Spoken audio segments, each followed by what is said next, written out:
Hello, everybody, and welcome to my live today on April 5th, 2024. I'll give people just, about a minute to enter into the stream. It looks like, we already have 3 people. Wow, awesome. Welcome, everyone who's here. Let me know if you can hear me okay. I got a different mic going on right now. I don't know if I'm too far away from it, if I need to get closer, or if the audio is coming in fine. Please let me know about the audio. That'd be great for anyone who's in here. But yeah, so we're going to talk about a few different things. I got some questions that were in the community tab, and then also I'm going to kind of like the main thing I'm going to be talking about today is going to be let me save this. It's going to be transferring points speculatively. Do you do it, and should you do it? One of the things is that's out there. Oh, I got some people here so they can hear me. Okay, cool. Thank you, Todd. Thank you, Filmo. Filmo, thank you so much for being a part of the Cheap Travel Knowledge team. He's a member, and I will also be doing the drawing, which you are a part of. I have these papers that I shuffled up, and then I just wrote some numbers on them. I don't know if it was either my mom or my grandma. She's going to send me a number, and then whatever number she calls out is going to be the winner who ends up winning the award. So yep, I'm gonna give it away. I think I can say what I'm giving. I just don't know if it's like against some of the different terms of the different programs to be giving things away like this, but I'm not getting anything from it. I'm just giving it, so it should be fine. But I know Filmo was a winner last time for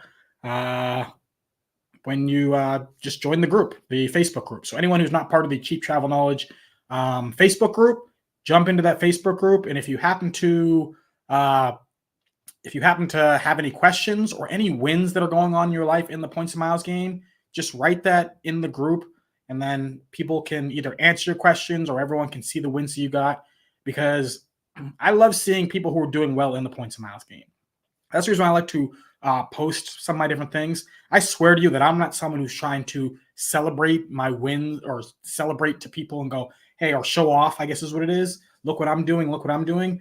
For when I was doing some travel before, I wasn't even like putting anything up there. And a friend of mine who was like, hey, if you want to make this like a service that you're doing for people, helping people with assisted bookings and things like that, you have to post yourself going to these different places and doing these different things so people know that this is possible. So that's one of the reasons why I do it is because I want people to see that it's possible. So as people are out there wondering, how can I go to Australia like I did? How can I go to Fiji? How can I go to Korea? How can I go to any of these different places? You can show that it can be done with points, and that's exactly what I'm doing. So, but yeah, if you're not part of the group, please join the Facebook community. That'd be awesome. But all right, so we're gonna I'm gonna talk about some speculative points transfers and things of that nature. And also I'm going to go into the different questions that are listed here that were in the community tab as well. So Filmo says, okay, let's see here. Just back from San Antonio, didn't use my guest of honor award yet. Okay. So I think that goes till February of next year. So you're good. But yeah, the value, I have a video coming out talking about the value you can get as a globalist, depending on where you use it. Obviously, if you use it at like a Hyatt place in the US, you're not going to really get anything from it. I don't know if you get anything at all.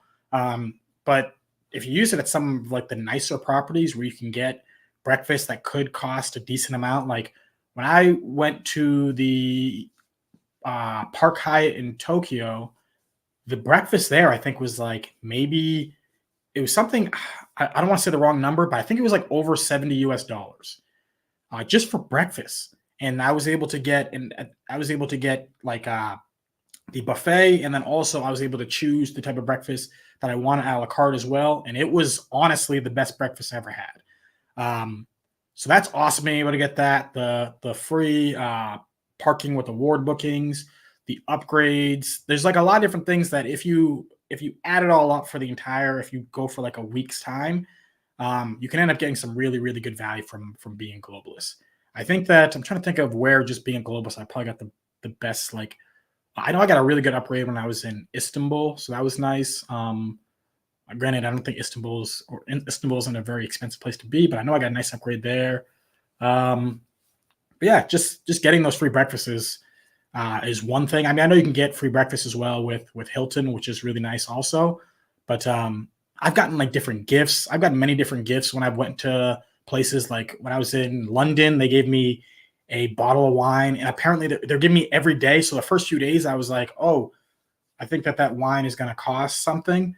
And then they said, no, it's a gift. Drink it. So I drank it. And the next day, there was another bottle of wine in there. So it was just every single day they were giving me a bottle of wine at that hotel. That hotel was great. If you go to London, the Andaz in London is a nice hotel.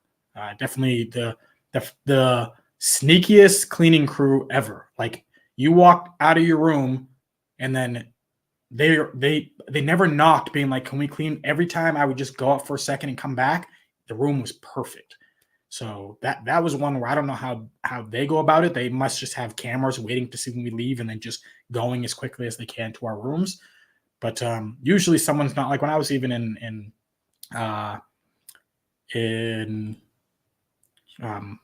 Australia, Sydney, Australia. For some reason, the timing with me and the cleaning crew was just always off. I'd go down, I'd get breakfast, I would go somewhere, I would come back, and as soon as I would come back, they would always be asking if they can get in my room when I want to, like, I don't know, shower, because I was out for part of the day and then getting kind of sweaty. And it was just, but something about the people out in London, they were just on point with that. But okay, let's look back at what I had earlier, which was the speculative transfer booking. So the reason why I'm bringing this up is because I was looking, how can I do this? So I was looking at different transfer bonuses that are going on right now in the points and miles game. So if you happen to have Capital One card, you could transfer over to Virgin Atlantic, get yourself a 30% transfer bonus. If you happen to have Chase Ultimate Reward points, that's specifically for Capital One miles. If you happen to have Chase Ultimate Reward points, you can get yourself a 25% transfer bonus over to KLM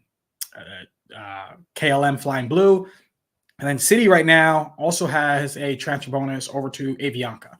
So these are a few different transfer bonuses that were going on that are really good, especially with the different programs. Like if you know how to use them, you can do, like I just saw not too long ago, first class with Lufthansa. If you use Avianca, it's 87,500 miles. If you end up, I mean, granted, that's always like a last second thing, but if you end up doing like a 25% transfer bonus, I mean, what is that closer to, like 70,000 miles for a first class flight on Lufthansa? That can end up being really good from the U.S. to or from Frankfurt over to the U.S.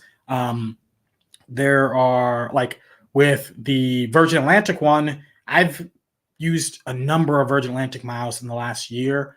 My ANA first class round trip was all from Virgin Atlantic miles.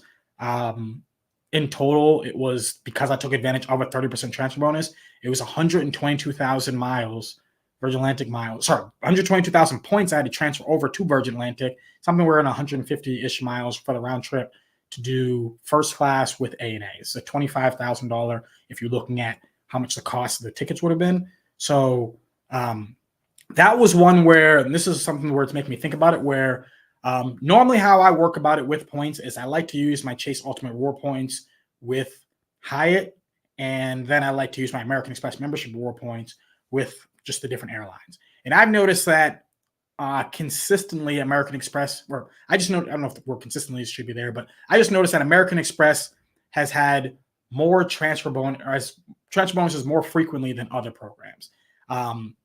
So when I wanted to transfer over my points to Virgin Atlantic, the only one that had a transfer bonus at that time was Chase. So I was a little bit annoyed that I had to transfer over my points from Chase over to Virgin Atlantic, but I wasn't going to pay 30% more in points with American Express because I wanted to save my Chase points for Hyatt stays.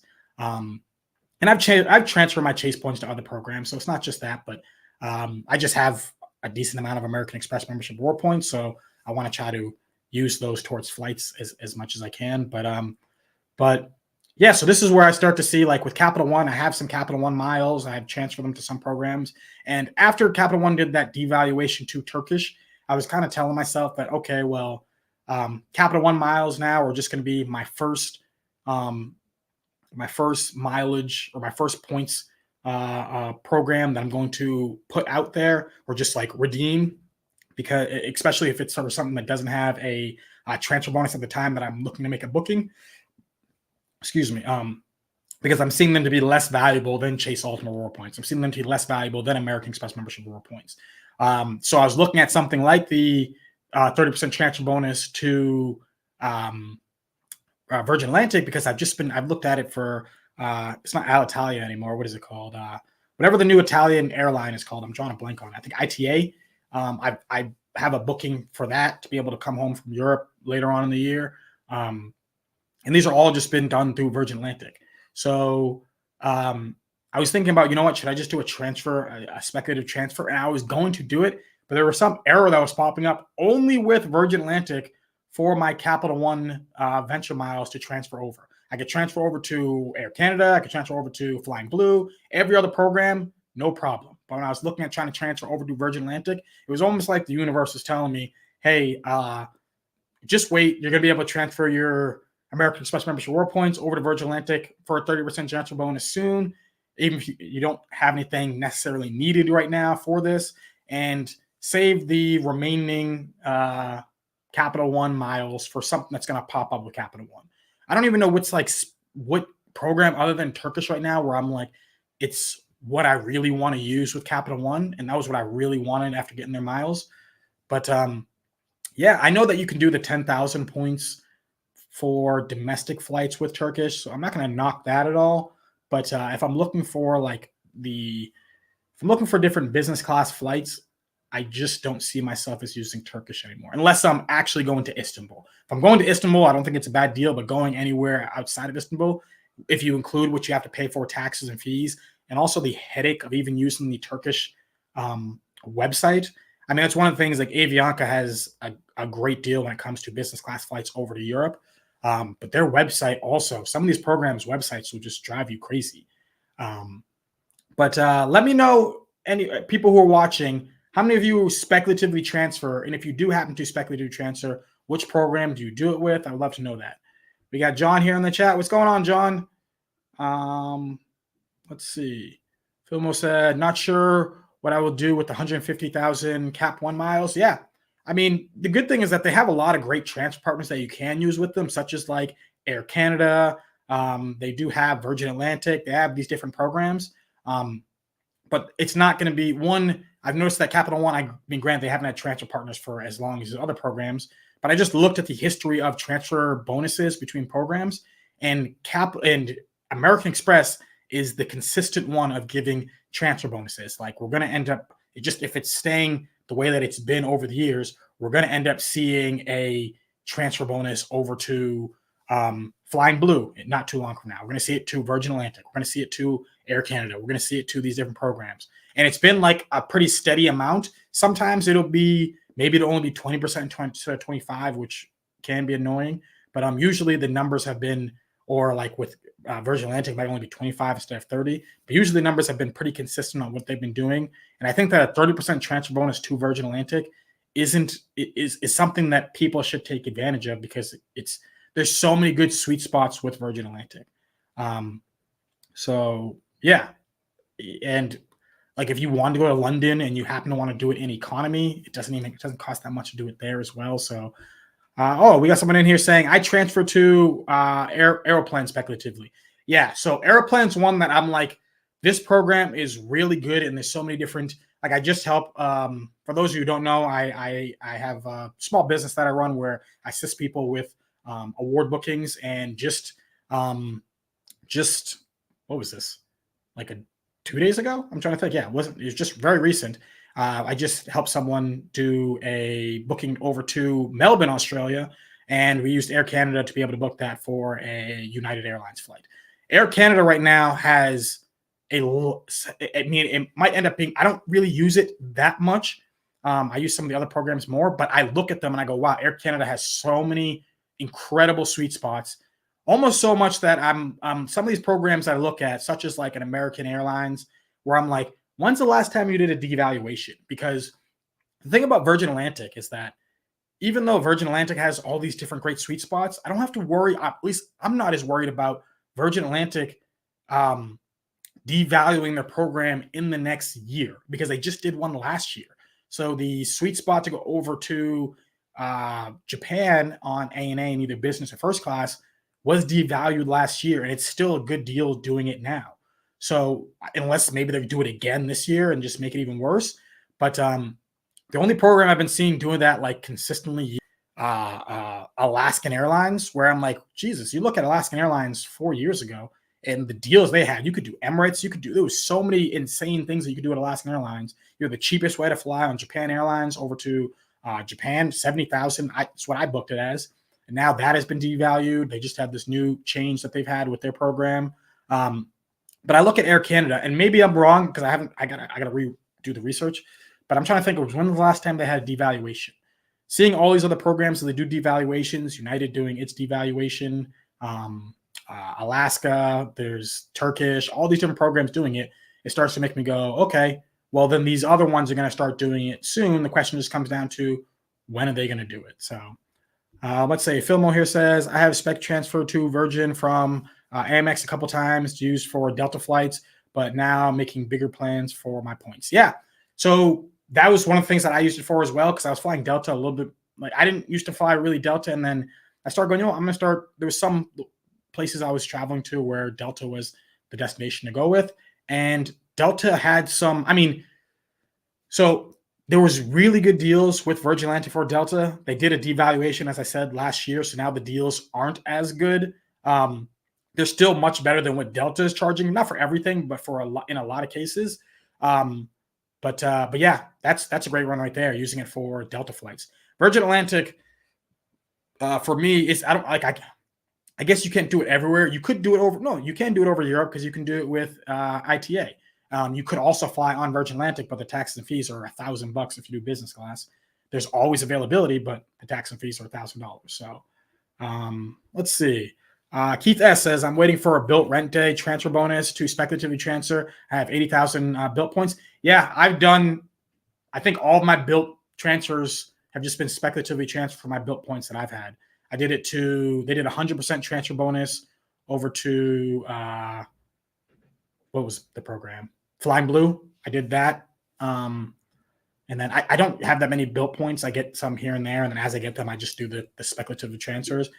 There's one to Airplane. I think it was like 75% because they started to do things of like, as you have different status, you can end up getting the transfer bonus. But I don't think there's anything wrong with that at all. If you start to get those ridiculous numbers of 100% transfer bonus, speculatively transfer, because I was like, I know I'm going to use Flying Blue. You give me a transfer bonus of 100%.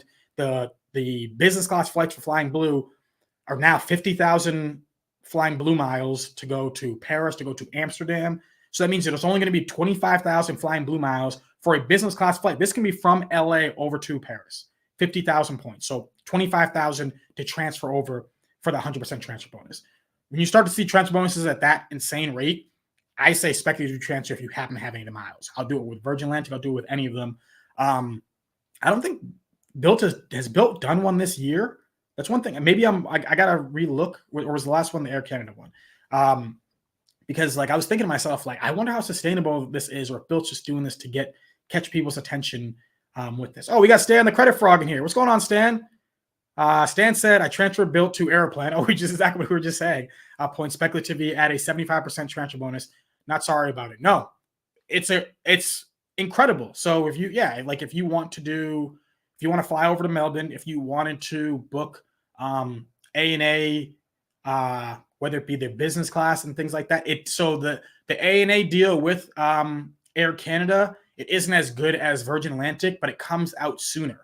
So that's some of the things like you'll end up seeing. I know that you already like know about this as we like worked on a booking stand, where it's like some of the programs will have deals that aren't as great as the best deals out there. Like American Airlines has some of the best deals out there, but their award space doesn't come out till later. So if you want to book with American Airlines, you have to hope that all the other programs didn't end up booking in One World. So you can see a program like Cathay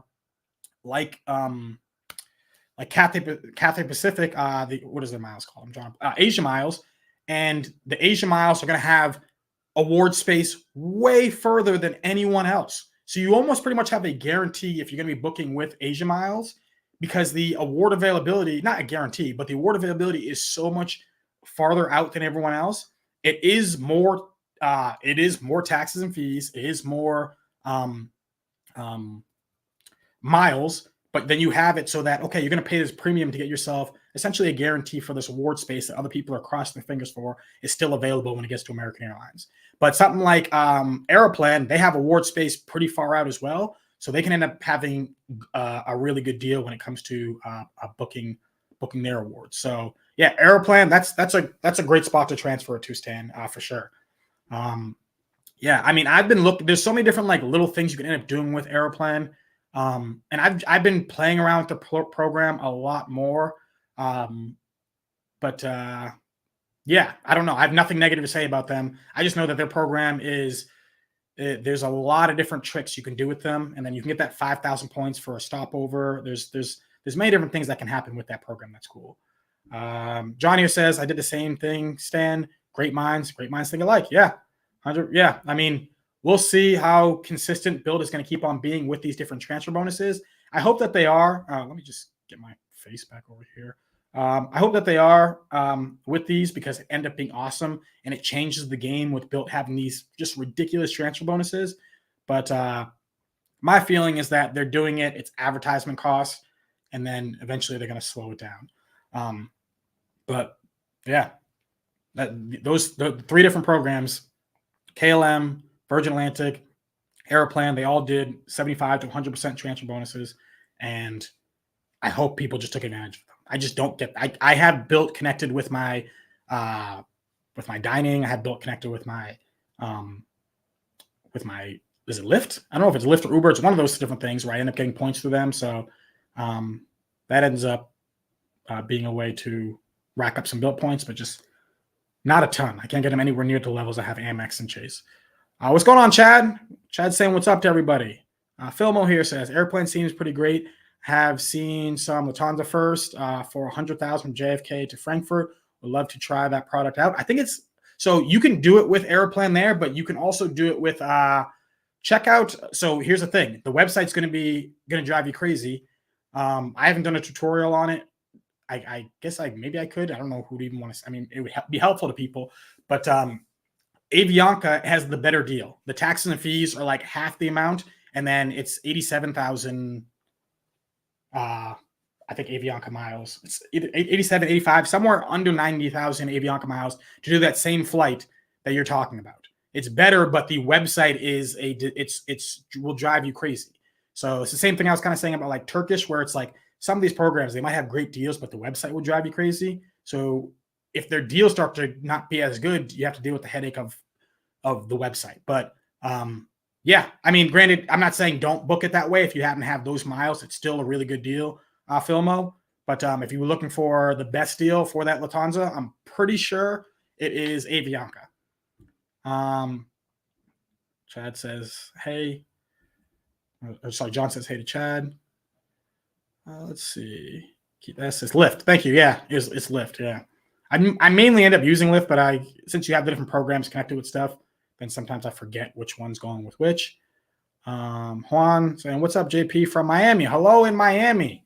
So I just saw right before I went live, I just happened to just kind of click on just YouTube, and I seen that Luke from Luke Points and Miles is going on a rant about the Centurion Lounge in Miami.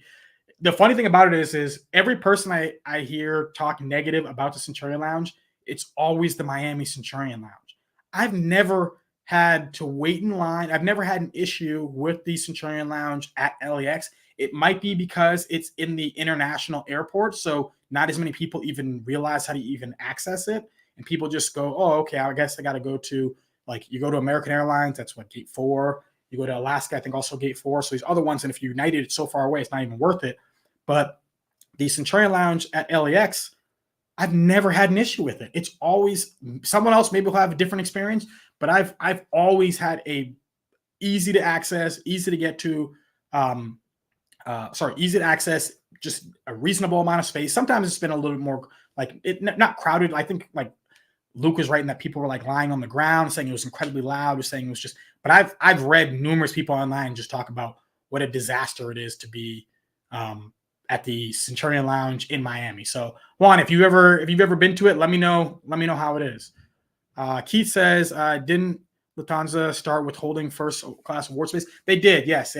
They still release business class seats. Yeah, so they were making it so that it wasn't as available. But I just looked.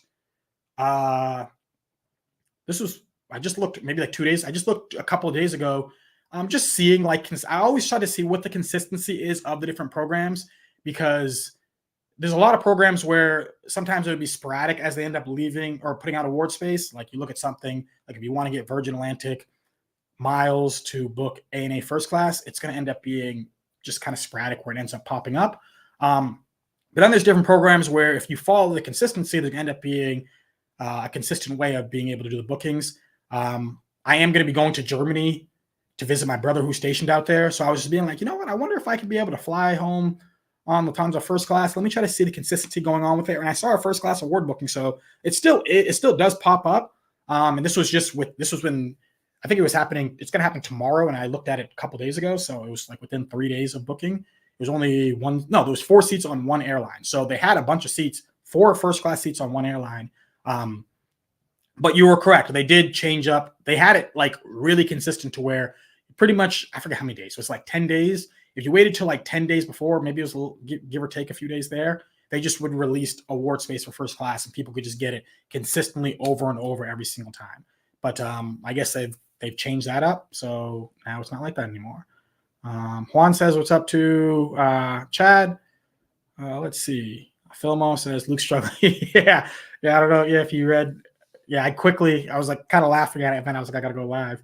But yeah, Luke says he hates the Centurion Lounge. I was like, why is that? And he said Miami. I go, oh, everyone complains about that. I've seen so many photos online where there's just a line just going an outrageous amount.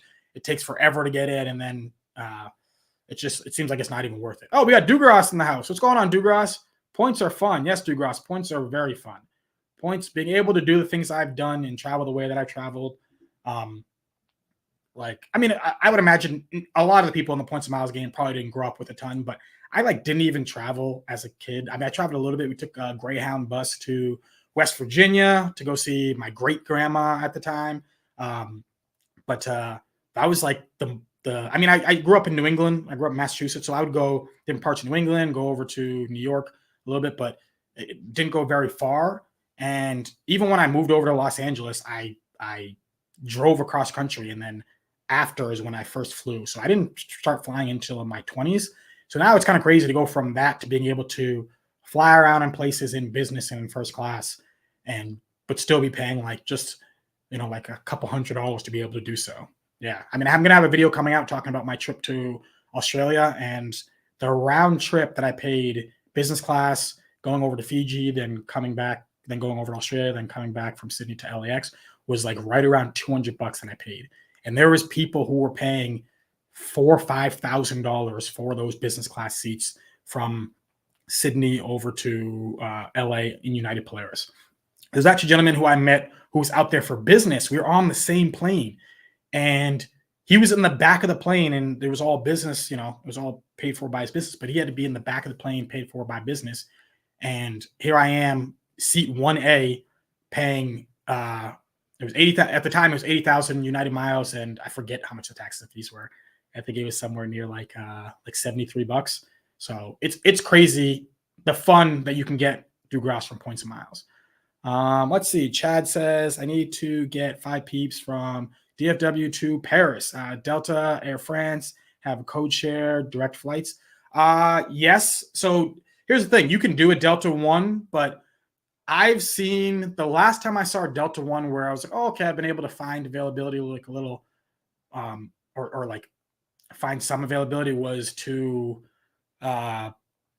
Iceland, I believe is where it was, if I'm remembering correctly. It was something. It wasn't Paris, but I guess what I'm saying is that Delta One is becoming way more difficult to find. Like before, I was even using a lot of these different. Because I do use a number of different programs. You can use PointsMe if you want to. There's Seats.Aero, there's Romy, there's Points. Yeah, there's all the different programs out there. When I was even just like doing it the old-fashioned way, a lot of the times, I could find Delta One flights I was able to find now, like on using Virgin Atlantic. Now it is so difficult to find that. It's like almost impossible. So Delta's made it very difficult to get the Delta One. But if you need to get 5 people over to being in to is it Paris or no CDG? Which one's CDG? Sorry, that's Paris, right? Yes, Paris. I should know. I'm literally going to be there. I don't know why. For some reason, it threw me off for a second. Yeah, if you need to get 5 people over to Paris, one of my favorite programs, and right now there is a 25% transfer bonus, Chad, from Chase, is going to be Flying Blue. The reason why I like Flying Blue, and I just had a video that came out about how you can end up doing premium economy. Premium economy, and there's a deal right now. I forget exactly the price of the deal. I know that the normal price is 35,000 Flying Blue miles. Adding 25% transfer bonus, bam, that ends up being, what is it? It's under 30,000 Flying Blue miles it's going to take to fly in premium economy. And I've seen like 6 seats available. So you can get everyone together in premium economy. And the tax and fees, I think, are like $130-ish. There may end up being business class. The thing about the business class with Flying Blue, whether it be like Air France and them, is that it's while you're not going to have like every day, and you're going to see some days it's going to be literally like over 1 million points, something insane. It is there's so many more seats when it comes to business class with Flying Blue that I've seen with a non like that's at Saver Award availability than any other program. If someone wants to get 4 people, 5 people over to Europe in business class, Flying Blue is going to be the program to go with for sure. So if your friends are, I mean, it's going to end up being somewhere near like $250-ish in taxes and fees each way. I think it's after when you come back, I think it's a little more. It's like closer to $300.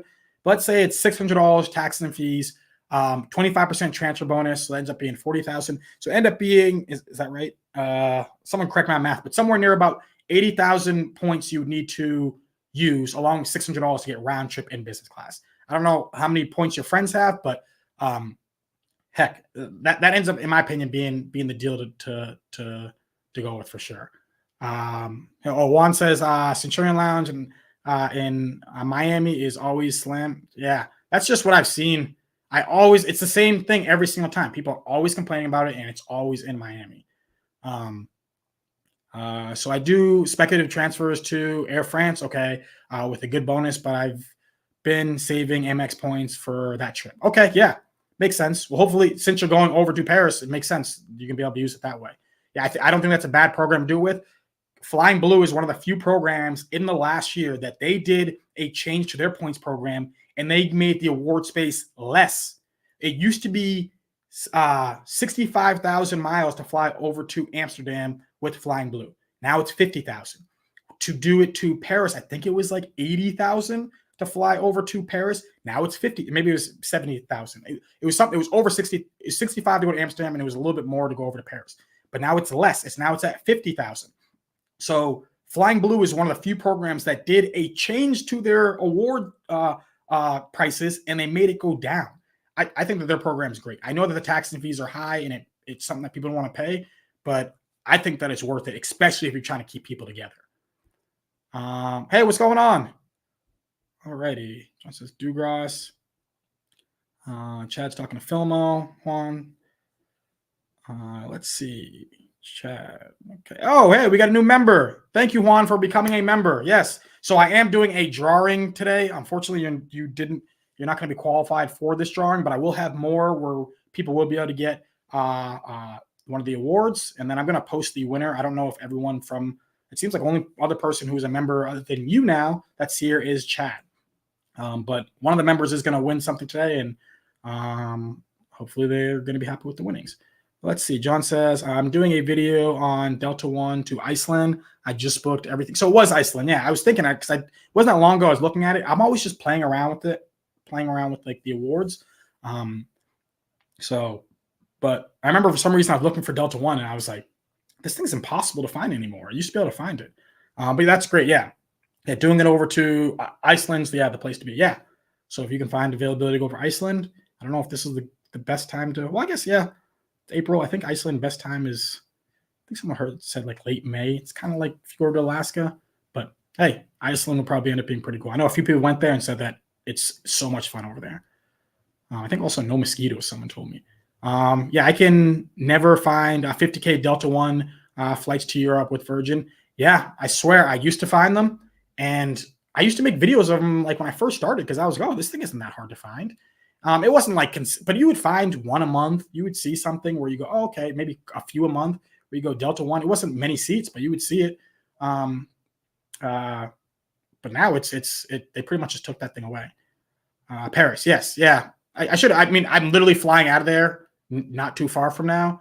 But I just. Oh, hey, here we go. We got Stan the Credit Frog with the super chat. Thank you so much. I really do appreciate that chat, Stan. It means so much to me that you would leave the super chat for me. Should I get the Ink Preferred or the IHG Premier Business first? No way to transfer out my UR points currently. I would recommend getting the Ink Preferred for sure, so you can have the ability to transfer over your points. The Ink Preferred, you're going to get yourself 100,000 points. That would be significant. I mean, there's nothing wrong with the IHG Premier Business card, but I would just want to have the option to be able to transfer over my Chase points, than not have the option at all. So I would for sure say get yourself the Ink Preferred. To be honest, the Ink Preferred is like, no, that's a lie. The Ink Cash is my number one Chase card because that's the one I earn the most Chase points with. But after that, then the Ink Preferred giving you 3x back on travel purchases at only $95 annual fee. I mean, it's a card that like I would cancel. I would probably end up canceling my Chase Sapphire Preferred before I ended up canceling my Ink Preferred. For sure, the Ink Preferred is going to be the way to go, just so you can transfer out your. I mean, think about it. As soon as you end up getting the Ink Preferred, you immediately get the ability to transfer over to Hyatt. You immediately get the ability to, if you wanted to, take advantage of any of the transfer bonuses that are connected with Chase, whether it be Flying Blue, or with whatever other program may end up popping up by the time you end up getting it. There's way more opportunities with the Ink Preferred. I don't think that the IHG business card is a bad one to get, and I do think you can end up doing some good things with that. And funny enough, there's a hotel that I'm looking at that is IHG, and I'm like, how do I get some of these IHG points? I'm not going to transfer my Chase points to it, but I do want that. So that's a card that also I would be looking into getting, but for sure the Ink Preferred ended up being the one to go with first. Way more opportunity, and just, in my opinion, a better overall card that you're going to want to keep longer term. What would just happen? No, I just clicked on that. All right. Chad Pennycuff says, congrats on 20 super chats. Oh, yeah. Yeah, thank you. Thank you so much. Oh, hey, we got another super chat over here from Keith. Thank you, Keith. Keith S. When are you going back to Japan? ANA, JL, Starlux, or other airlines? So I have a big end of the year award booking that I have. I pretty much have done all of it. I think there's like a couple of things that I have to finish off, but I am going to be in Japan it's going to be a short period of time that I'm going to be in Japan. Thank you so much for the super chat, by the way. This really does mean a lot to me that people would put out a super chat on my channel. I'm very, very grateful for that. So I originally was trying to go fly over with Starlux because I want to go see Taiwan. But for some weird reason, Starlux was doing consistent, as I say, follow the consistencies with the program.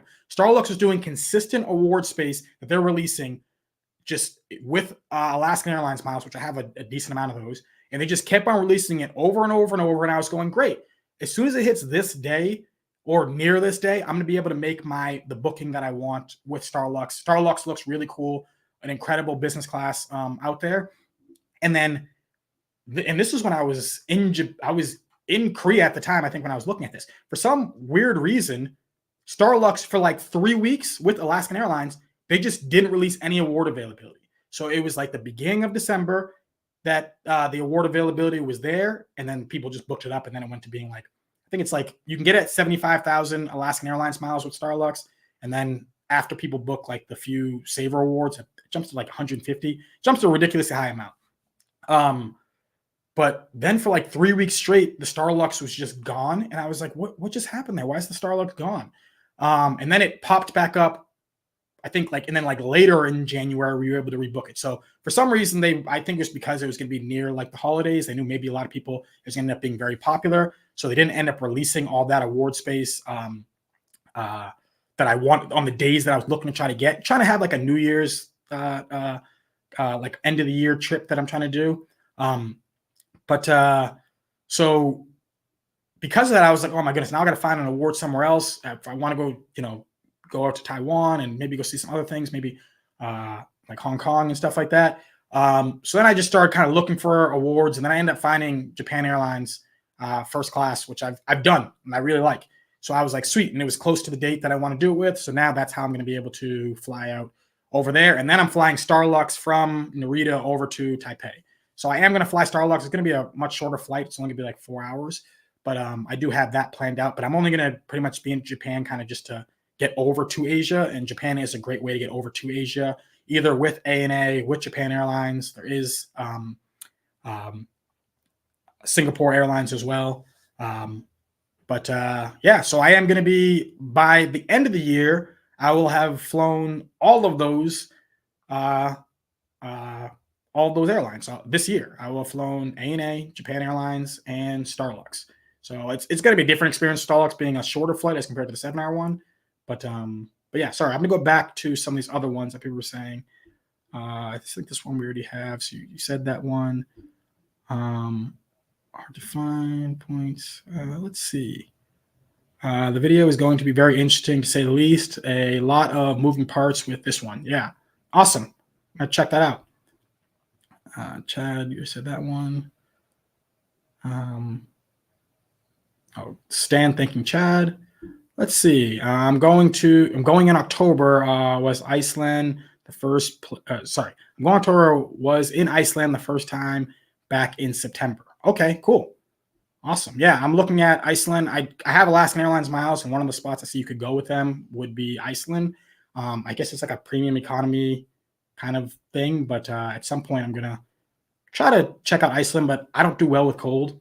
I mean, I don't want to be somewhere where it's super hot either. Don't get me wrong, but the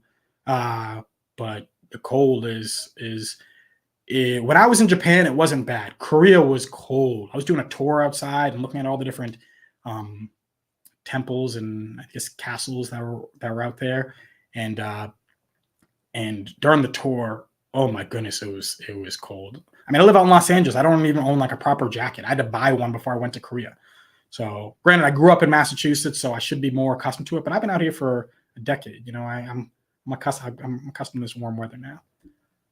Keith S says, Stan, if you get the Chase Inc. preferred, then you'll become Hyatt fanboy. It's unavoidable. You'll just have to watch out for Chase 524. Yeah.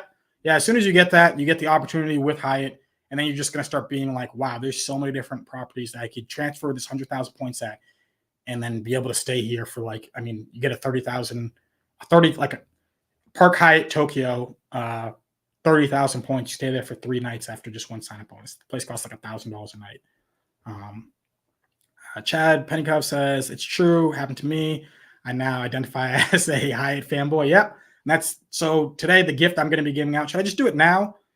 Before I get into some of the questions. So let's see. I'll just read it off. I don't have all my members. I think, as I said, the only one in here right now is Filmo. I apologize, but as I said, my grandma wrote in a number. She said she picks the number 6. So, okay. So I have different numbers here with my different members who are part of it. And I'm just going to see who has that number.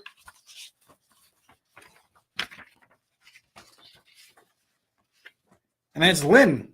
Lynn, Lynn's Rideshare, I think is his handle name. So Lynn from Lynn's Rideshare, you just won the award for the you're gonna have guest of honor award. So congratulations to you.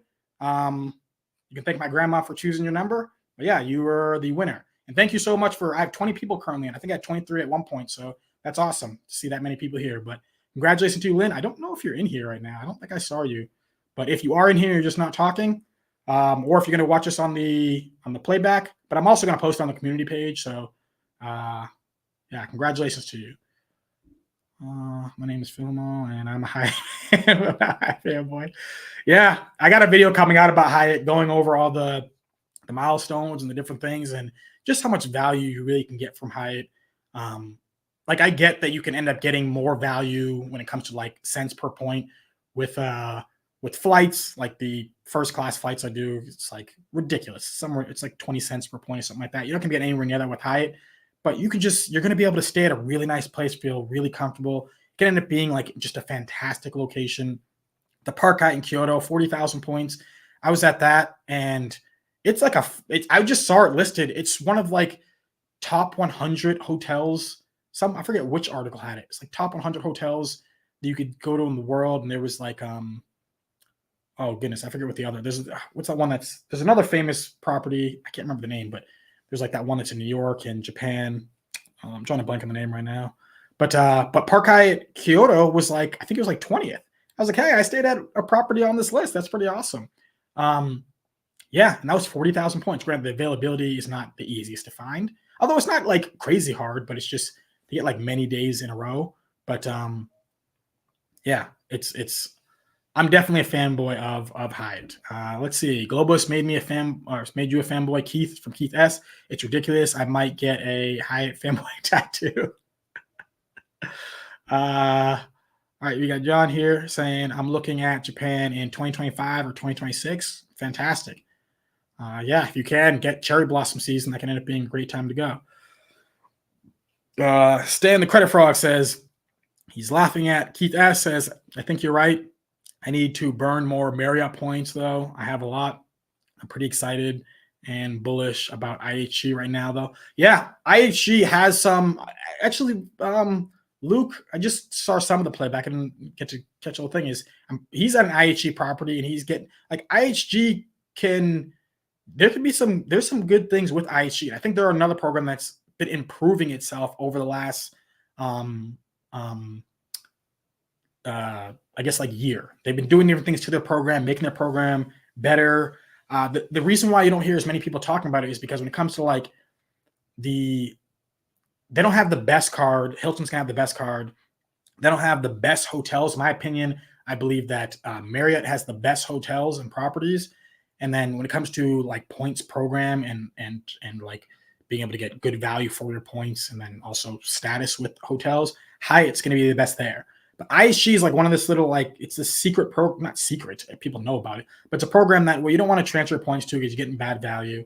And then the cards you can use, but you're going to be earning these points that aren't like, it's not as valuable as some of the other programs. But when you start to look at it, you go, wait, if I end up getting, you get some status with IHG. If you look at a lot of different properties, they're not charging as compared to what you can get from the sign-up bonus for their cards. It's not charging an insane amount. There's definitely some value there with IHG. I'm looking into it a decent amount because I have some property. Hyatt, the challenge with Hyatt is that you can go to places and you go, well, there's no Hyatts in this location. Or if there is, it's ridiculously far to the point where I don't want to be at that spot. I want something that's more convenient. That was the reason why when I went to Fiji, I stayed at a Hilton because there was a Hyatt that was on the other side of the island. And I wasn't trying to have the airport be 3 hours away that I need to get to. It would just be too much stress for me. I need the airport close when I'm leaving. I don't want any type of stress like that. Congratulations, Lynn. Alrighty. Let's see. Amex sucks. Tat. Stan, this is from Keith S. Stan, if you use your IHG points to stay at a Holiday Inn Express, you can become a surgeon the next day. I saw a commercial about it. Oh, hey, we got Matt Wilter in here. I'm actually about to go over. I know you have one of the comments that was on the community page. I'm about to go over that pretty soon. Welcome, Matt. Matt, I mean, I'm assuming everyone who's in here already knows about Matt's channel, but Matt has a fantastic channel. Stan's channel is one that everyone loves for sure. So, but yeah, we got happy to see the different creators that are in here as well. Let's see. All right, I'm going to quickly go through. Well, I guess we'll look at this one first. IHG intercontinental properties outside of the U.S. are underrated. Have stayed at the Costa Rica and Nicaragua one. Awesome. Yeah. Okay, so let's look at some of the different questions that we have here. So this one actually came from Matt. I believe this one came from Matt, if I remember correctly. Would you take the 100,000 Hilton points or a free night award if you could only have one? What are the top 3 places you traveled to and why? So if I could choose between the 100,000 points with Hilton or the free night award, chances with just like right now, I would just choose the points because of the versatility with the points. And I don't want to have it to where if I get the free night award certificate, the clock starts ticking. I have free night award certificates right now with programs that specifically with Hyatt, where I'm like, shoot, I got to figure out how to use I have a category 1 to 7 free night award certificate that I need to use. Granted, I've spoke with the rep and the rep told me if I don't use it, I can get some points back for it. So, but I already did a bunch of bookings way far in advance and just nothing fit with this certificate. So now I'm over here with the certificate and just having the clock tick. Granted, that one's only 6 months as compared to, I'm assuming the other one's going to end up being a year. But for me, I would want the versatility of the points. It's kind of like what's going on with the Marriott cards where you can get 5 free nights. 5 free nights is really awesome. You can get up to, 50,000 points. I don't know if this is currently going on, but I've seen this happen with numerous times with Marriott cards. You get 5 free nights for 50,000 points. It could be up to 250,000 points for an awards day. Or you could look at something that ends up giving you like 185,000 points for a sign-up bonus.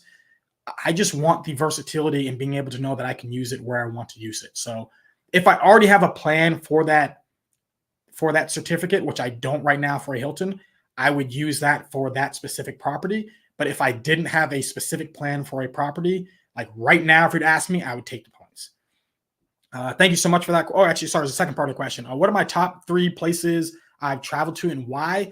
Number 1 is going to end up being Japan. I love how clean the place is. I love how safe the place is. You can go around if there's any women who are watching, you could walk around at 1:30 in the morning and you will not feel like you're in danger. It is a very, very, very safe place to be. So that is a really good feeling. I'll drink when I go to places, but I tend to not really get crazy with drinking because I'm always a little bit fearful of, I don't know where I'm at. If I'm here in Los Angeles, I know where I'm at. I kind of know my surroundings. I know people who I'm with. But out in other places, I'm always scared about getting robbed or not even like someone beating me up. It could happen as well. But I got pickpocketed when I was in New Orleans last time I was there. I'm pretty sure I got pickpocketed, or maybe I just left my wallet somewhere. But my wallet was gone. That was super annoying. Thank goodness I had an extra credit card in my backpack. But you could go to if you're in Shinjuku and you go to the Golden Guy, and I was with just random people I met on a food tour out in Japan, and we were there till 7:00 in the morning, just talking about. And these are people who are from Wales, people who are from the Netherlands, people from all different guys from India, people from all around the world, and we were just in there just chatting. I was just so jet lagged I didn't need to go to sleep. I wasn't that tired, and we were just in there, and then we just left. And everyone just felt safe and no one felt like there was any issues. And everyone was just so nice. And then also the food is my favorite type of food. I love ramen. I love Wagyu beef. And you can get some places where Wagyu beef is just ridiculously expensive. Like when I was at Park Hyatt Kyoto, when I was at the Conrad in Osaka. But most places when you go get food, it's not that much. Like you can go get food in places and it might be like 1,000 yen or maybe like 1,200 yen, and this can be for like a meal at lunch, where it can cost, I don't know, what is that, $10 US, something right around there. Do you know how hard it is to find a $10 lunch in Los Angeles now that isn't McDonald's? It's almost impossible. It's ridiculous how expensive everything's gotten. So Japan, food is cheap, very safe, very respectful culture. If I could speak Japanese, I might be living in Japan, but I'm terrible at learning other languages. I've been out here in LA and I can understand a little bit of Spanish, but it's really hard to learn that. But thank you, Matt, for asking that question. We have another question that came in. Sorry. You said 3 places. So Japan. What else did I really love? I really like Germany. Germany was a ton of fun. The public transportation in Germany, also with Japan. Another thing about Japan, public transportation, anywhere you want to go, you're going to take a train. You're going to take a train, and it's going to be a 5-minute walk after that. At most 10-minute walk, wherever you want to go. Okay, I get off the train, 10-minute walk. Awesome. I went and did I forget what you call the type of bath, but you everyone's just naked in this in the bath place. I want to try it out because I know it's something that people do in Japan. But I remember I got off the train and I went to this place and then go inside and I was like, oh cool, it was only like a 7 minute walk after getting off the train. That's really easy every single time. But yeah, anyone who goes to Japan, I don't know why I'm drawing a blank on the name, but if you go to Japan, do the naked bath. What is it called? But it's an interesting experience. You're in like a really hot bath and you'd be like, this is kind of weird that everyone's just naked in here, but it's something that they did. So really like Germany, and then what would be the second one? Sorry, the third one. The third one ended up being if I'm quickly just throwing, I really liked Istanbul. Istanbul was so cheap. I haven't been there since I mean, they've already been having like financial like ruins for past few years, but it's been even worse, I think, like the last couple of years. So I don't quite know exactly how. I know that people because I've kept partially in touch with someone who I've known over there. But she's just been saying like, oh my goodness, it's just people are always complaining about this. So I don't know what the morale of the people are right now, but going over there, being able to, I mean, you live like a king with US dollars over there. So yeah, I just remember just feeling like the room I had like a steam room inside of it. I was at the Park Hyatt in Istanbul. I mean, who doesn't like getting yourself some different kebabs and that style food over there? So that right now, as I'm thinking about it, it's funny because I read your question earlier and I forgot about this part, but I think I would say, yeah, Japan number one. After that would end up being Germany would be a place that I just really liked. I'm going back there again to visit my brother, and then Istanbul is pretty awesome. All right, thank you so much for that question. Next question here is where have you tasted the best pastries in all of your travels? Probably end up being Istanbul. Yeah, Istanbul had some really good stuff out there. I did a food tour, so I recommend anyone who's traveling. Like I don't know how many people use Viator, but it's a great way to rack up some American Express membership reward points. But I do food tours in many of the destinations that I go outside of the US. And I like doing it. One, like they'll show, usually the guide is showing you, talking about different things within about the place, whether like about the city, but then also you get to try the different foods from local restaurants, which ends up being awesome.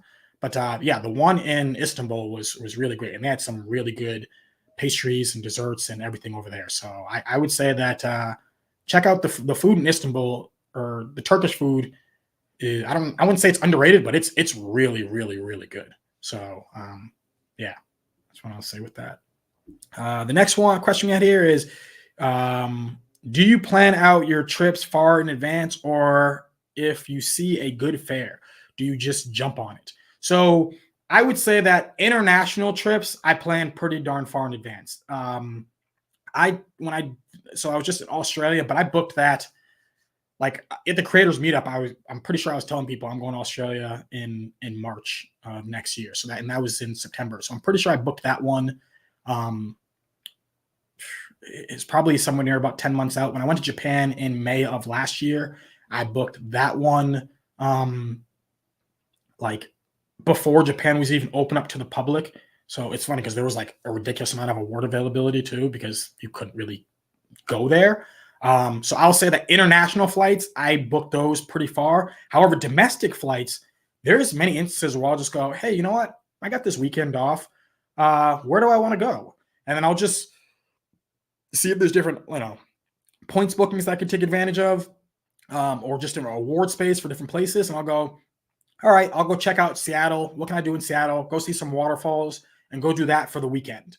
So then I'll fly out on Friday night and then fly back on Sunday. Or if it happens to be a long weekend, fly back on Monday and stuff like that. So if I can find a few days off, I'll do that last second with places within the US. That to me isn't, like there was a few years ago, someone was just like, hey, I'm in Dallas for Halloween.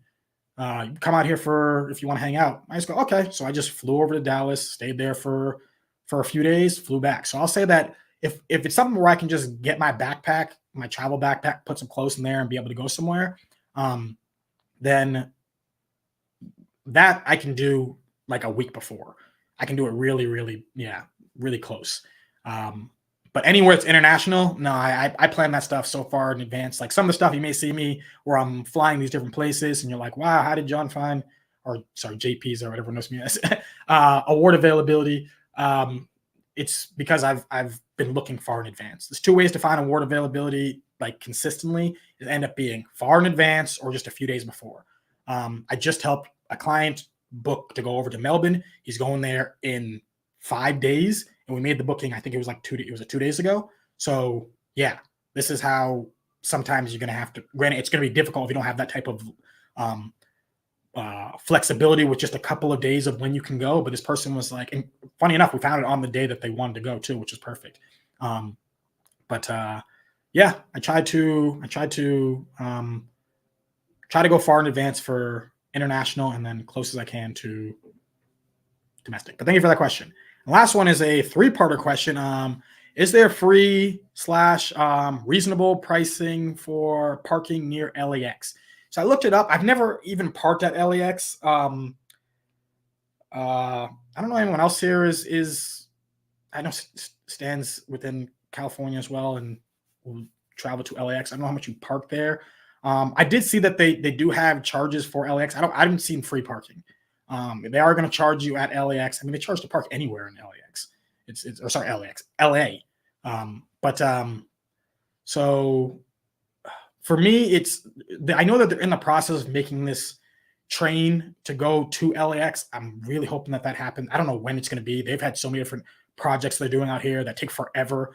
So who knows when that's going to be? That's eventually when they have that. That's going to be the great way to get over to LAX. But right now, I just use a rideshare service most of the time. I just see when I can, which one has the best deal, and then I just end up going with that. So, but no, you're gonna have to pay. I don't know any type of tricks for where you can end up parking. Yeah.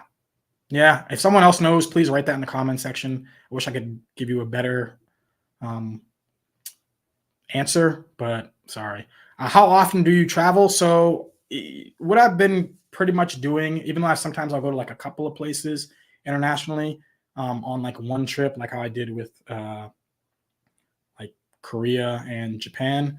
I'll do like 3 international trips, usually like in the year. That's kind of how it's been lately. Is I'll do one like spring, I guess late winter, early spring, and then I'll end up doing another trip kind of like somewhere in like the end of spring. So that was where I went to places like Japan.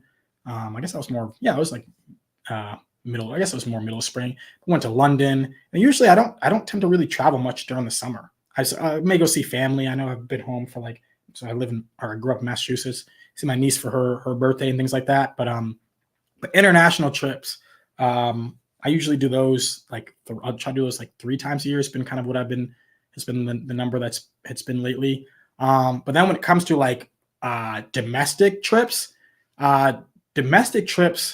so if we add that in, how often I travel, I don't know. I go on a plane, I guess, a decent amount, because I'll go to just like, I've just been like, hey, you know what? I don't know that much about New Mexico. I kind of want to go see that. If I get a few days off, there's Tim and Finn. I don't know if anyone knows who they are, but they used to make, I don't know if they really even do it anymore, but they used to make a lot of different travel vlog videos that they had out there.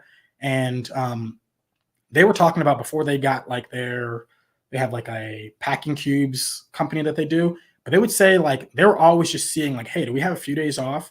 Cool. Let's just go to a place. And that's how I started to become, where I would just start going to a place if I could just see that I had a few days off. So that's what's allowed me to go over to I'll go to Portland, Oregon. I'll go over to Seattle.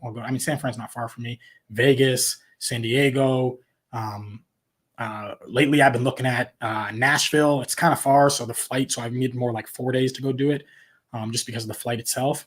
But something like DC. So how often do I travel? Maybe it's once a month if I'm going to, but I guess do we count in like just getting in a car and driving to some place as well? I don't even know if I don't even know if it's even that much, because I say that, but now I think of it, I don't know. I travel a decent amount. Sometimes I'll go and I'll just be bam, bam. I'm going to a number of different places. Like beginning of this year, I was like, okay, cool. I went to uh, uh, Korea, and then I went to Japan, and then I went to Boston, and I was supposed to go to Vegas, but then that got canceled. And then I went over to Fiji and Australia. But now I'm not going to be traveling for a minute. It's going to be like a little bit before I go on my next trip. So um, I guess I'd say I travel a decent amount. I wish I had a consistent number. And then the third part of your question is, when not redeeming your points for luxury hotel stays, which hotel is your go-to? I've stayed a lot of different Hyatt places, Hyatt houses. Hyatt Place has been, I stayed at the one when I was in Arizona. It was fine. I'm pretty sure I stayed, it was either, I don't know if the Hyatt Place or Hyatt House, where I was in Seattle as well. It was right near the Space Dome. I don't know. I don't know the exact name of it. I know Matt probably will. But yeah, I like to stay at those properties, get me some elite nights with Hyatt. But yeah, those things have been consistently ones that I've liked. All right, go back to the chat. Sorry, I missed that. I forget where the heck I even was. Let's see. So Stan saying hey to Matt.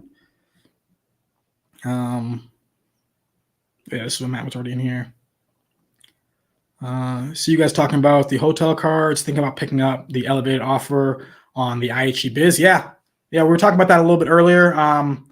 It seems like IHG can end up being a good program. It's not one that I will say that people should knock, even though like you may not want to transfer your points over to the program, but that's with most hotel programs.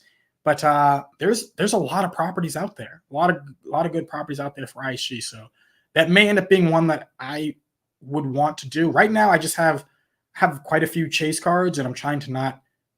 I have been kind of pushing it for how many I have. So I'm looking at kind of figuring out which ones to get rid of before I start applying for some new chase cards. But yeah, that's one that I was looking at going. I want to figure out how I can get this one as well. John saying, "What's up, Matt?" Perfect. Let's see. Alrighty, Matt Sandston. Talking about great options for IHG properties in Asia. Yeah, I may have to get some bonuses and stash points for future trips out there. Yeah. There's some good ones for IHG.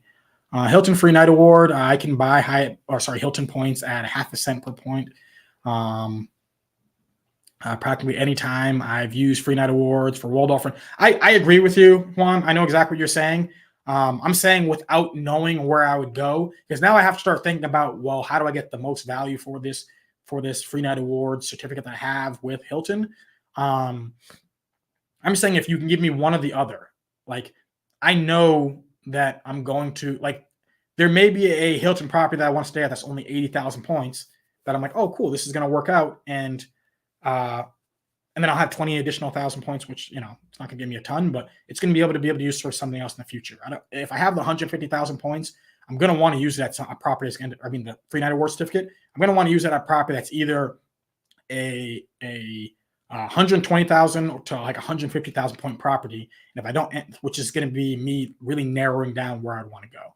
I mean, I could use it. I think there's like a one out in Rome that's really cool that I would want to use that maybe. I don't even know how much that is like when it comes to the actual price for that one, but I did see like a hotel out in Rome that looked pretty cool. But yeah, you're right. I think even right now you can buy Hilton points for 0.5 cent per point.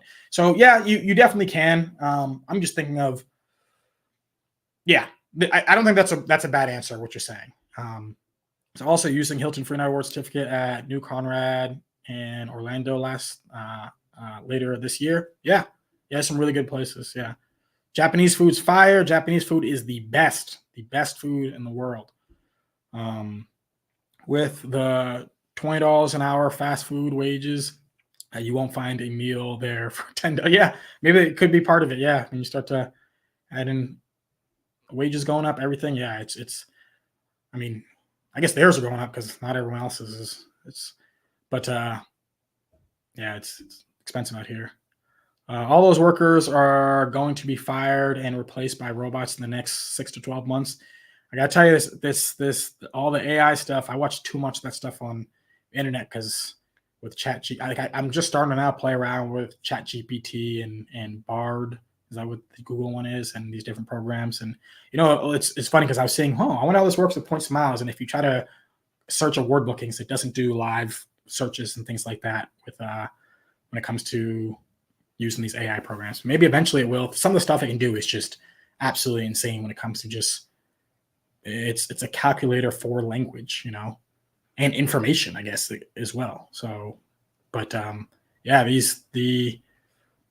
although what's crazy about all that stuff when you think about like stuff getting replaced by robots, as you said, Stan, is like I go to we have the Ralphs out here. I go to the Ralphs and they still have, what is it, 15 lines, but there's only 2 human cashiers. So it's like, why? And they have the computer lines over there. And I'm like, well, just if you're not going to use these with people, then just get rid of them and just make all of them computer cashiers. I don't know why we have 15 lines if there's only going to be 2 that are humans ever. Maybe they get up to like 5 sometimes, or maybe during Thanksgiving they start to use a lot more. But it starts to, for me, I start to think, well, what are they waiting for? Do they want to make it seem like, we still might use humans, or we still might? I'm not sure what exactly it is with that. Funny enough, some places, when I was in Portland, was it Portland?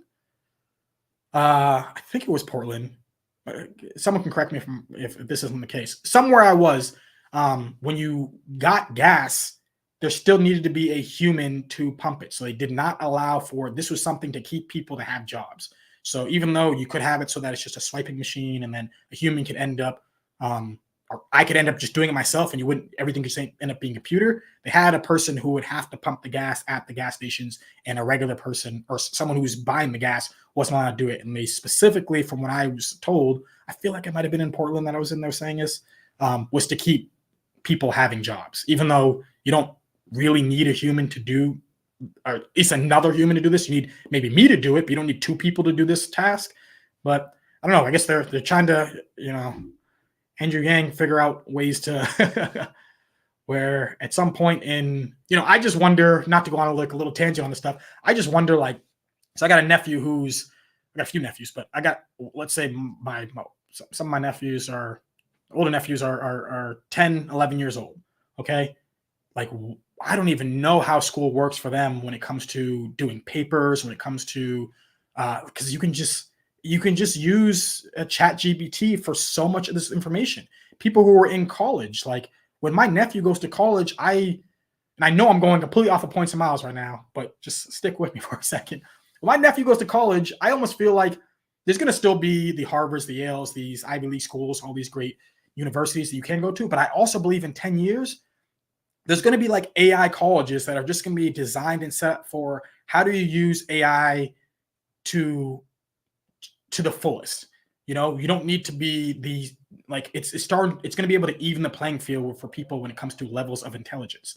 So, there's obviously always going to be certain things where you're still going to have to be, I'm not going to be Elon Musk, even with an AI. There's just certain things. Well, I guess to a certain degree, maybe I can end up getting there if I have his Neuralink, but yeah, I feel like there's going to end up being a place where colleges are going to start to switch over to being AI colleges. And then that's what a lot of people are going to end up doing. Like my nephew, where he might end up going to school. He might end up going to an AI school that may end up being an AI teacher. And maybe there's like a human that's overlooking, but they're just the way that they're going to end up getting rid of some of these jobs with some of the AI may end up being interesting for sure. Not to go into that rant, but alrighty. Onsen, yes. I don't know why when you're doing stuff live, sometimes you have brain farts over here. Thank you so much, Keith S. Yes, onsen. If you go over to Japan, do an onsen. At first, it will seem kind of weird, but it's really relaxing. I liked it. Same thing with like going over to Fiji, doing you're not naked when you're doing the mud bath in Fiji. You have your underwear on, but yeah, it's kind of just like doing a hot tub, but it's the hot springs. It's really, really good. I like doing that out there. Thank you, Matt. My daughter Amy said Greece is fabulous and people are so friendly. Food is fabulous. Yeah. So Greece is somewhere that I want to go to as well. It's somewhere that I've been looking at. So when I visit my brother, I'm going to go visit my brother out in Germany. But when I do that, I'm also going to go over to Rome, and I do really like it. It's really cool to look at the different history of Rome and Greece.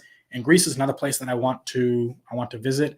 The thing about me when I've been traveling is I like to stay in a place for, like, I've seen some people who are like, I've been to 70 countries.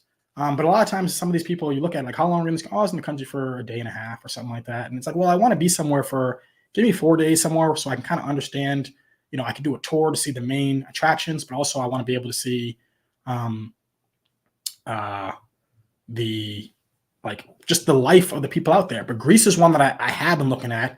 I've been looking at, is it like Santorini, which would be cool. I don't know if I want to be out there the entire time because that'd just be, it seems more like people would want to do like maybe honeymoons, but it looks beautiful. Just the scenery over there. But yeah, Greece it's not 2024 for me, but there's a high percentage chance that 2025 I will be going over to Greece. But thank you, Robin, so much for dropping that your comment. Keith S says, "Did you try the pastries in Japan? They're supposed to be exceptional." I'm trying to think of which pastry I did. I went to this one place, but it was more of like a very class. So you go into this the Japanese restaurant I was in. You go in there, you sit down, and you're like sitting. I'm not gonna say on the table, but you're elevated and you're sitting on. There's like a table, but it's you're crisscross legs, and the table's right here. And I went into this place, and it was where were we? Uh, it wasn't in Tokyo. We had to take like a train an hour outside of Tokyo, but they gave us different pastries that I had out there that was Japanese. Some of it's the level of sugar is not what we get here. At least the places that I got, or that place I got it at, not like America. Like the pastry that was there, it was okay, but it was different. I guess that was more of, I guess I haven't tried all the different pastries out there. The places that I've went to where I tried that stuff wasn't, it didn't blow me away. It wasn't, I remember the experience of like the restaurant, but when it came to what I was eating, wasn't anything spectacular, I guess is what I'll say, as compared to like with Istanbul. For the other food in Japan, just loved it. John said pastries in Iceland are the bomb. Okay, can't wait till October. That's cool. Space Needle, yes, that's exactly what it's called. Thank you. Yes. So Matt says, yeah, I think the points versus free night certificate argument could definitely depend a lot on the particular year. Since the clock starts on having 1 year to use the award. Exactly, yeah. Because yeah, there was even like there was a point one time where when they first did like that 5 night award certificate that they were coming up with, and I think at the same time American Express had like 100,000 point um, sign up bonus for the platinum. Now it has like what 175 or something like that, or 150 for the regular platinum. But it was like, oh well, which one would you prefer if you could choose one of these cards? Would you get the 5 nights free, or would you get the 100,000 points? And I was seeing a lot of people who were deeper in the points miles game were like, I would rather the points than having all those free night award. Granted, this is different. This isn't the free night award certificate with Hilton, where it's more valuable than the Marriott ones, but it was significantly less points. They're transferable points, but a lot of people who were deep in the points miles game were like, yeah, I'll 100% take the points with Amex versus with having all those Marriott free night awards. It just comes down to that you get to the point where sometimes you're like, oh goodness, I have to figure out how to use this free night award.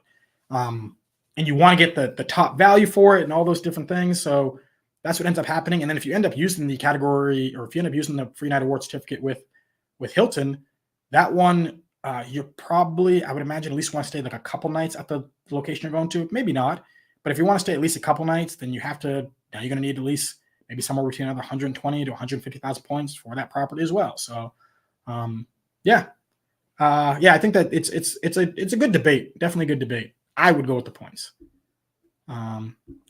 If you could stay a high-end Waldorf for a particular year for a free night award certificate, but if you kind of just have some rough ideas on travel for the year, I see the flexibility with going points. Exactly. Yeah. Once Skynet becomes aware, we won't worry about travel. Yeah. Cesar, what's going on, my man? How you doing? How are you doing? Thank you. I'm happy to see you in here.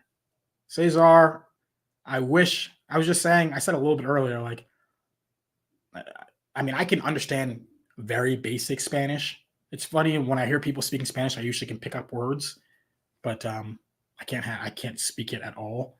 But I wish I could. I don't. I be There's been numerous times that you've had whether it be videos or lives where I come in, I just like it, but I can't understand Spanish to the degree, especially as you're speaking. And I'm assuming the Puerto Ricans in Puerto Rico speak the same way the Puerto Ricans do in Boston and New York, which is just fast. So if you're speaking at the like I'm thinking about just English, and in Spanish it's hard for me to even hear it or understand even the basic parts of it. But thank you so much for coming in here, my man. Yeah, state of Oregon. They pumped your gas. Yeah. Okay, so it is Oregon. I was trying to remember where it was. But yeah, that's interesting that they do that. I guess to try to keep someone getting a job, or else, there's a lot of lonely, crazy men that if they don't have some level of purpose, they might do some horrible things. So it's like, well, at least just give them something, even if it means we can have the computer replace it, but we would rather just them be able to do this. Keith S says older people prefer to use the human checkout and will avoid going to the stores that don't have it. Okay, yeah, yeah. I will do the human checkout for sure. I just don't want the line. For me, the reason why I end up going to the automated one is because the line it's just shorter. If the line for the human is shorter, I'll go to the human every single time. But it just comes down to you can see the people who are going to the humans. The lines are just usually have large carriages, of just food as compared to just a little thing where I'm just maybe getting $80 worth of stuff. So Matt says, what's up to Cesar? Cesar says, hello to everybody. QC Man 2000 says New Jersey still requires a person to pump gas. Interesting. Okay, so there's a few different states that this happens in. I can't remember the last time I've been to New Jersey. It's been a few years since I've been in New Jersey. That's interesting.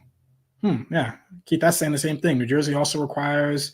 I wonder what that is. I wonder if it's also a jobs thing. The person in Oregon told me it was a jobs thing. Maybe it is, or maybe it's just that they worry that something bad's going to happen with the gas. I'm not sure, but that's interesting. That there's probably even more states now that we think about those two. There's probably even more states that have that we just maybe have not been aware about it. Chad says also Jersey. Okay, cool. Wow. Yeah, I was shocked when I heard that. I was like, really? I just like, oh, can I? He's like, no. He's like, yeah, it's interesting. I think it was like a tour we were doing. I think a guy had to get gas, and he was telling us about it. Cesar saying hello to everybody. Juan speaking some Spanish. Alrighty.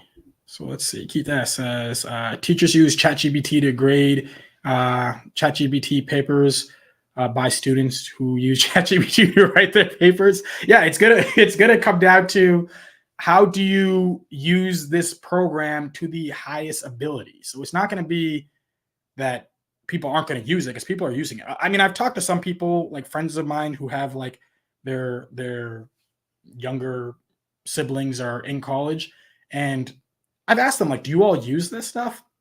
And some of them told me that they use it to like correct their papers and things like that. But yeah, it's gonna be a weird place of how do you take it to make it. I don't know. I when I first moved out here, it was all for a lot of stuff with trying to be like a writer in entertainment, and they're doing a lot of different things to try to make rules when it comes to for music, when it comes to for film, when it comes to, because all these different places where they're going to try to make an AI film. I mean, some of the things I've seen where, oh my goodness, which program was that? Where they were doing like, they were just telling them, hey, it might have been ChatGPT, but they were just telling them like, hey, create the Spaceman movie.